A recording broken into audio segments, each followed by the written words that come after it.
आसिला आउ एक बड़ खबर 8 पे कमिशन को नहीं बहुत बड़ खबर जोटा कि केंद्र कर्मचारी को सरकार उपहार अष्टम वेतन आयोग को मंजूरी मिलला जोटा कि 50 लाख कर्मचारी हेबे उपकृत एवं जो पेंशन भोगी माने अछंती सेमाने भी उपकृत हेबे।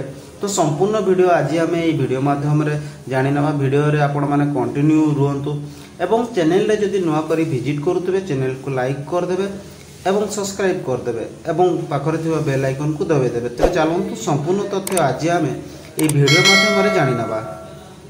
केंद्र सरकार मंगलवार दिन अष्टम वेतन कमिशन रो टर्म्स ऑफ रेफरेंस को मंजूरी प्रदान करिसंती। केंद्र सरकार को एही निष्पत्ति फल 50 लाख केंद्रीय कर्मचारी और 69 लाख पेंशनभोगी उपकृत हेबाकू जाउछंती। सूचना और प्रयोजुक्त विद्या मंत्री अश्विनी वैष्णव एने सूचना देइछंती। तांको सूचना मुताबक अष्टम वेतन कमिशन 18 मास मध्य सुपारिश प्रदान करिवे। सरकार जनवरी मासरे एने कमिशन सेटअप करने मंजूरी प्रदान करथिले। एबे टर्म्स ऑफ रेफरेंस मिलिबार परे तुरंत कमिशन तार कार्य आरंभ करिवो। एही कमिशन सैलरी स्ट्रक्चर पेंशन भोगी और अन्य भत्ता को नहीं सरकार को परामर्श देवे। नूतन वेतन आयोग कमिटी रे केउ माने रहिबे। कैबिनेट रो सूचना मुताबक अष्टम वेतन कमिशन पई एक अस्थायी कमिटी हबो। एथिरे जणे चेयरपर्सन जणे पार्ट टाइम मेंबर और जणे मेंबर सेक्रेटरीएट शामिल हेबे। सरकार कहते कि टर्म्स ऑफ रेफरेंस प्रस्तुत बेले मंत्रालय राज्य और कर्मचारी प्रतिनिधि परामर्श नियाजिबो। नूतन कमिटी रे जस्टिस रंजना प्रकाश देसाई चेयरमैन हेबे। तांको सह प्रोफेसर पुलक घोष और पंकज जॉइनिंग शामिल हेबे। आशा करा जाउछि कि एथिरे सैलरी स्ट्रक्चर और अन्य भत्तार सुविधा हबो। कमिशन तार शेष रिपोर्ट 18 मास मध्य प्रदान करिवो। आवश्यक पड़िले अंतरणीय रिपोर्ट भी देई पारे। रिपोर्ट रे ध्यान रखा जिवो कि यह जेबळे देशर अर्थव्यवस्था उपरे चाप न पकाए। केवल सेतिकि ने सरकार न्यूट्रिएंट सब्सिडी को भी मंजूरी प्रदान करिसंती।